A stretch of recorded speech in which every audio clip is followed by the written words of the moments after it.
আপনার ফেলে দেওয়া পেপসি 7 আপের ক্যান ব্যবহার করে জাপান প্রতি বছর $1 বিলিয়ন ইনকাম করে। কখনো ভেবেছেন ক্যান খাওয়ার পরে সেটাকে যে ফেলে দিচ্ছেন সেটা কোথায় যাচ্ছে?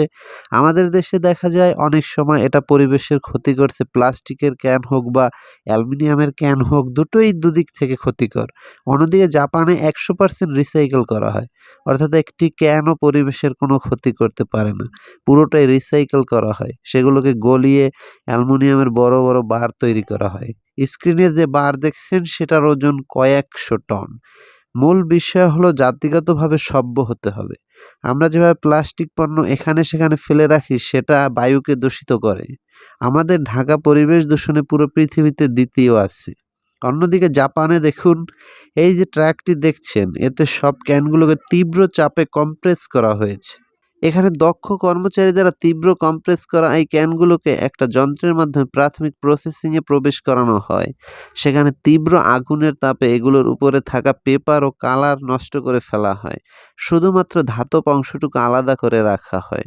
এরপর এগুলোকে উচ্চ গলনাঙ্কের মধ্য দিয়ে গলানো হয়।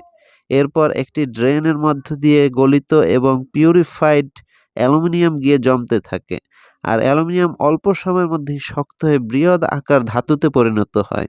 প্রিয় দর্শক বন্ধুরা, নিচ থেকে উপর দিকে ওঠা এই অ্যালুমিনিয়ামের বড় ধাতব বারগুলো কিন্তু জাপানিজদের ফেলে দেওয়া সেই ক্যানগুলো। ক্যানগুলোকে রিসাইকেল করা হয়েছে। ক্যানগুলোকে রিসাইকেল করেই কিন্তু এগুলোকে তৈরি করা হয়েছে।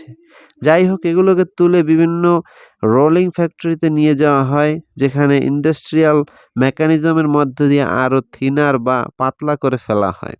দেখতে পাচ্ছেন যে বিভিন্ন তাপ বা চাপের মাধ্যমে থিন বা পাতলা করে ফেলা হচ্ছে। একটা পর্যায়ে গিয়ে এটা এত পাতলা হয়ে যায় যে এটাকে একটা কয়েল শেপে পেঁচিয়ে ফেলা হয়। ব্যাস, এবার এটা আরেকটা ড্রিংকসের ক্যান তৈরির জন্য প্রস্তুত। জাপান একমাত্র দেশ যাদের দেশে যত পিস ক্যান খাওয়া হয় ঠিক তত পিস ক্যান রিসাইকেলের জন্য চলে আসে।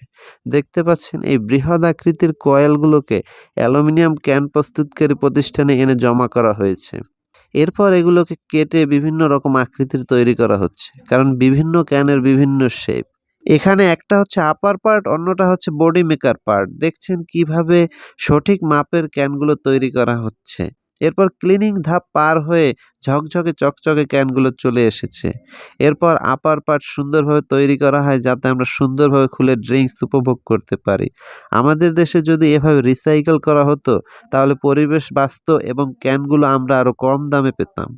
বন্ধুরা, ভিডিওটি ভালো লাগলে একটি লাইক করে দেবেন, আপনার মূল্যবান মতামত জানাবেন কমেন্টে। আর যদি পেজটি ভালো লাগে ফলো করে রাখতে পারেন, কারণ ভবিষ্যতে এরকম আরও অনেক ভিডিও দেখতে পাবেন। ধন্যবাদ সবাইকে।